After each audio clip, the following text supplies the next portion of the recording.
Hello बच्चों, let's see this question. The question says side of a square is increased by 30%, whereas length of rectangle is increased by 20%, but breadth is decreased by 40%. If the breadth of rectangle is equal to side of a square, then find the percentage change in area of a square and rectangle respectively. तो question में बोला है कि एक side है square की जो कि 30% से इंक्रीज कर दी गई, तो कितना चेंज आएगा उसके एरिया में ये अपने को बताना है। इसके बाद बोला है कि लेंथ ऑफ रेक्टेंगल को अगर 20% बढ़ाया एंड ब्रेड जो है उसको 40% से डिक्रीज किया तो कितना चेंज आएगा रेक्टेंगल के एरिया में, ये भी अपने को बताना परसेंटेज चेंज।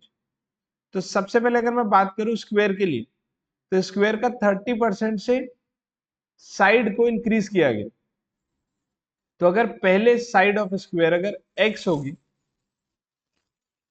तो अब 130% ऑफ x हो जाएगी। तो 130% means 130 divided by 100 of x हो जाएगा। एक एक जीरो कैंसिल हो जाएंगे, तो ये हो गई साइड ऑफ स्क्वायर।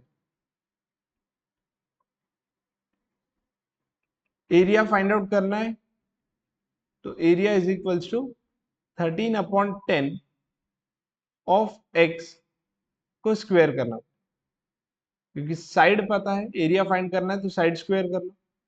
13 का स्क्वायर हो जाएगा 169, 10 का स्क्वायर हो जाएगा 100 ऑफ एक्स स्क्वायर। तो एरिया अपन बोल सकते हैं कि अगर पहले एरिया फाइंड आउट किए होते तो x का स्क्वायर हुआ होता, क्योंकि साइड पहले x थी, तो पहले अगर एरिया निकालते तो वो आता एक्स स्क्वायर। अब आ रहा है 169/100 of x square, that means यहाँ पे 69% का इंक्रीज हो गया। इसी तरीके से अब अपन रेक्टेंगल के लिए देखेंगे। तो रेक्टेंगल के केस में अगर पहले लेंथ होगी L एंड ब्रेड्थ होगी B, तो लेंथ जो है वो 20% से इंक्रीज होगी। तो अगर 20% से इंक्रीज करेंगे तो ये लेंथ हो जाएगी 120/100 ऑफ L, एंड ब्रेड्थ जो है वो 40% से डिक्रीज हुई है। 40% से डिक्रीज होंगी तो बचेगी कितनी, 60%, that mean 60/100 of B। Zero zero cancel हो जाएंगे, यहाँ भी जीरो जीरो कैंसिल हो जाएंगे। देन ये new length and new breadth, इन दोनों को अगर अपन मल्टीप्लाई करेंगे तो इससे अपने को रेक्टेंगल का एरिया मिल जाएगा। तो रेक्टेंगल का area is equals to 120/100 of L multiplied by 60/100 of B। Zero zero अपन ने कैंसिल कर लिए थे तो 12 6 हो जाएगा, 12 6 72, 72/100 ऑफ LB।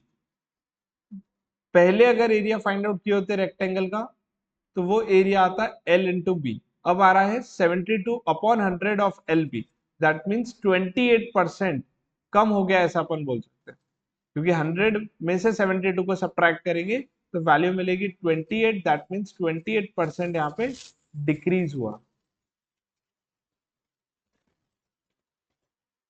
सो अपने को एक ऐसा ऑप्शन देखना पड़ेगा जिसके अंदर 69% इंक्रीज एंड 28% डिक्रीज दिया हो, and 69,28 is given in option C. So C is the correct answer. I hope you understood it well. Best of luck.